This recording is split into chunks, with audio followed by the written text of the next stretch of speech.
Hey everyone, welcome back to your English learning channel, English and Study। आज हम एक super useful English pattern सीखने वाले हैं जिसका इस्तेमाल हम रोज की जिंदगी में करते हैं लेकिन इंग्लिश में बोल नहीं पाते हैं।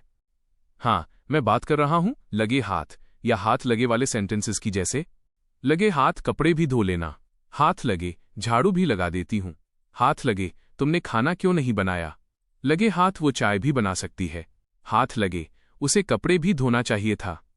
और ऐसे बहुत सारे वाक्य हम रोज बोलते हैं। ऐसे वाक्य अधिकतर लड़कियों द्वारा बोले जाते हैं और कभी कभी लड़के भी बोलते हैं। तो क्या आपको भी ऐसे वाक्यों की इंग्लिश बोलना नहीं आती है? तो फिक्र मत कीजिए, ये वीडियो आपके लिए ही है। इस वीडियो में इस प्रकार के वाक्यों की इंग्लिश हम बहुत ही आसानी से बनाना सीखेंगे, और वो भी नेचुरल इंग्लिश सेंटेंसेस में। बिल्कुल नए इंग्लिश सेंटेंस सीखने को मिलेंगे। अभी तक यूट्यूब पर ऐसे वाक्य किसी ने पढ़ाया भी नहीं है। तो पेन कॉपी लेकर बैठ जाइए, वीडियो को बिल्कुल भी स्किप मत कीजिएगा। तो चलिए बिना समय गंवाए वीडियो शुरू करते हैं। लगे हाथ, उसने नहा भी लिया। तो सबसे पहले तो ध्यान दोगे, ऐसे वाक्यों में लगे हाथ या हाथ लगे लिखा हो, दोनों का मतलब एक ही होता है। तो इस लगे हाथ या हाथ लगे की इंग्लिश वाइल और सिंस दोनों से बना सकते हैं। और ऐसे वाक्यों में टेंस और सब्जेक्ट का विशेष ध्यान रखोगे। अब मैं क्यों ऐसा बोल रहा हूं, तो देखो यहां पर उसने नहा भी लिया, तो जो सब्जेक्ट इसमें है वही सब्जेक्ट लगे हाथ वाले वाक्यांश की इंग्लिश बनाएंगे, तो उसमें भी ही लगाएंगे। इसके बाद उसने नहा भी लिया, ये पास्ट इंडेफिनिट टेंस है, तो इसी के अनुसार ही वाइल या सिंस वाले वाक्यांश में हेल्पिंग वर्ब लगाएंगे। तो यहां पास्ट इंडेफिनिट टेंस होने और सब्जेक्ट ही के कारण हेल्पिंग वर्ब वॉज लगाएंगे। इसके बाद लिखेंगे एट इट, लिखेंगे तो पूरा फ्रेज होगा while he was at it. इसके बाद लिखेंगे उसने नहा भी लिया की English he also took a bath.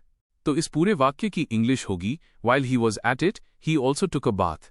ऐसे भी बना सकते हैं since he was at it he also took a bath. अब यहां ध्यान देंगे, भी के लिए इंग्लिश सेंटेंसेस में too also as well even किसी को भी यूज कर सकते हैं। अब प्रैक्टिस करते हैं और हिंदी वाक्य की इंग्लिश बनाने की, जैसे लगे हाथ कपड़े भी धो लेना, लगे हाथ बर्तन भी साफ कर लेना। ये सब वाक्य आदेशात्मक वाक्य है और आदेशात्मक वाक्य में किसी सामने वाले को हम आदेश देते हैं। तो यहां पर इंग्लिश सेंटेंसेस में यूज सब्जेक्ट को लगाएंगे। लगे हाथ कपड़े भी धो लेना, तो सबसे पहले लिखेंगे लगे हाथ की English while you are at it. इसके बाद लिखेंगे कपड़े भी धो लेना की English wash the clothes as well. तो इस पूरे वाक्य की इंग्लिश होगी while you are at it wash the clothes as well. इस इंग्लिश सेंटेंसेस में भी के लिए एज वेल को यूज किया गया है। ऐसे भी बना सकते हैं since you are at it wash the clothes too. इस इंग्लिश सेंटेंस में भी के लिए टू को यूज किया गया है।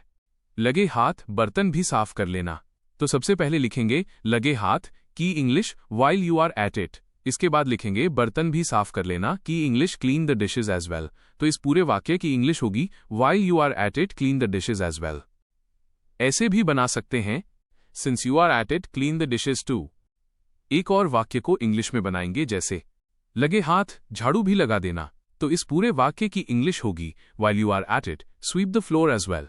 ऐसे भी बना सकते हैं since you are at it sweep the floor too. अब देखते हैं नेक्स्ट, लगे हाथ झाड़ू भी लगा देता हूं, लगे हाथ पोछा भी लगा देती हूं। सबसे पहले तो ये सब वाक्य फ्यूचर सिंपल टेंस है। यहां एक बात ध्यान दोगे, फ्यूचर सिंपल टेंस होने पर भी वाइल या सिंस वाले फ्रेजेस में प्रेजेंट टेंस की हेल्पिंग वर्ब लगाएंगे। और ये सब आदेशात्मक वाक्य है जिसमें खुद को आदेश दिया है। तो इस सब हिंदी वाक्यों में सब्जेक्ट मैं है, तो इसके इंग्लिश सेंटेंसेस में आई सब्जेक्ट यूज होगा। अब देखते हैं वाक्यों की इंग्लिश, जैसे लगे हाथ झाड़ू भी लगा देता हूं, तो सबसे पहले लिखेंगे लगे हाथ की English while I am at it. इसके बाद लिखेंगे झाड़ू भी लगा देता हूं की English I will sweep the floor as well. तो इस पूरे वाक्य की इंग्लिश होगी while I am at it I will sweep the floor as well. अब मैं सिर्फ वाइल से इंग्लिश सेंटेंसेस बनाऊंगा। यदि आप चाहे तो सिंस से भी इन सब वाक्यों की इंग्लिश बना सकते हो। लगे हाथ पोछा भी लगा देती हूं, तो सबसे पहले लिखेंगे लगे हाथ की English while I am at it. इसके बाद लिखेंगे पोछा भी लगा देती हूं की English I will mop the floor as well. तो इस पूरे वाक्य की इंग्लिश होगी while I am at it I will mop the floor as well. एक और वाक्य को इंग्लिश में बनाएंगे, जैसे लगे हाथ मैं खाना भी बना लूंगी, तो इस पूरे वाक्य की इंग्लिश होगी while I am at it I will cook the food as well. अब देखते हैं नेक्स्ट, हाथ लगे उसने खाना भी बना लिया, लगे हाथ मोहन ने श्याम को भी बुला लिया। ये पास्ट इंडेफिनिट टेंस है, तो बनाते हैं इनकी इंग्लिश, जैसे हाथ लगे उसने खाना भी बना लिया। तो सबसे पहले लिखेंगे हाथ लगे की English while he was at it. इसके बाद लिखेंगे उसने खाना भी बना लिया कि English he also cook the food. तो इस पूरे वाक्य की इंग्लिश होगी while he was at it he also cook the food. एक और वाक्य को इंग्लिश में बनाएंगे जैसे लगे हाथ हम बाजार भी चले गए। तो इस पूरे वाक्य की इंग्लिश होगी while we were at it we also went to the market. अब देखते हैं नेक्स्ट। हाथ लगे तुमने क्यों नहीं खाना बनाया। लगे हाथ उसने क्यों नहीं पोछा लगाया। ये सब वाक्य पास्ट इंडेफिनिट टेंस के क्वेश्चन वर्ड इंटरोगेटिव सेंटेंसेस है। तो बनाते हैं इनकी इंग्लिश जैसे हाथ लगे तुमने क्यों नहीं खाना बनाया। तो सबसे पहले लिखेंगे हाथ लगे की English while you were at it. इसके बाद लिखेंगे तुमने क्यों नहीं खाना बनाया की English Y didn't you cook the food. तो इस पूरे वाक्य की इंग्लिश होगी while you were at it why didn't you cook the food. एक और वाक्य को इंग्लिश में बनाएंगे जैसे लगे हाथ हमने उसे क्यों नहीं बुलाया। तो इस पूरे वाक्य की इंग्लिश होगी while we were at it why didn't we invite him.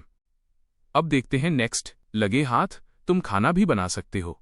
लगे हाथ वो चाय भी बना सकता था। इन हिंदी वाक्यों की इंग्लिश मॉडल वर्ब से बनेगी। तो बनाते हैं इनकी इंग्लिश जैसे लगे हाथ तुम खाना भी बना सकते हो। तो सबसे पहले लिखेंगे लगे हाथ की English while you're at it. इसके बाद लिखेंगे तुम खाना भी बना सकते हो की English you can cook the food as well. तो इस पूरे वाक्य की इंग्लिश होगी while you're at it you can cook the food as well. यहां ध्यान देंगे कैन प्रेजेंट मॉडल वर्ब होने के कारण वाइल फ्रेज में यू के साथ आर हेल्पिंग वर्ब लगी है। लगे हाथ वो चाय भी बना सकता था। तो सबसे पहले लगे हाथ की English while he was at it. इसके बाद लिखेंगे वो चाय भी बना सकता था की English he could have made tea as well. तो इस पूरे वाक्य की इंग्लिश होगी while he was at it he could have made tea as well. यहां ध्यान देंगे could have past modal verb होने के कारण वाइल फ्रेज में ही के साथ वॉज हेल्पिंग वर्ब लगी है। लगे हाथ उसे कपड़े भी धो लेना चाहिए। तो सबसे पहले लिखेंगे लगे हाथ की English while he is at it. इसके बाद लिखेंगे उसे कपड़े भी धो लेना चाहिए की English he should wash the clothes as well. तो इस पूरे वाक्य की इंग्लिश होगी while he is at it he should wash the clothes as well. एक और वाक्य को इंग्लिश में बनाएंगे जैसे लगे हाथ पूनम को पोछा भी लगाना चाहिए था। तो इस पूरे वाक्य की इंग्लिश होगी while she was at it Poonam should have mopped the floor as well. इस प्रकार हम लगे हाथ के किसी भी वाक्य की इंग्लिश आसानी से बना सकते हैं। अब एक वाक्य आपके लिए है लगे हाथ पूनम को चाय भी बना लेना चाहिए। इसकी इंग्लिश कमेंट बॉक्स में बनाइए। Full detail video link pin comment में है। लर्न नेचुरल इंग्लिश के वीडियो की लिंक इस वीडियो के डिस्क्रिप्शन बॉक्स में है। ये वीडियो खत्म होने के बाद लर्न नेचुरल इंग्लिश का वीडियो जरूर देखना। अब इस क्लास को यहीं समाप्त करते हैं। यदि इस क्लास में आपको कोई कंफ्यूजन हो या मन में कोई क्वेश्चन हो तो कमेंट बॉक्स में कमेंट करिए। Please and please like, subscribe and share.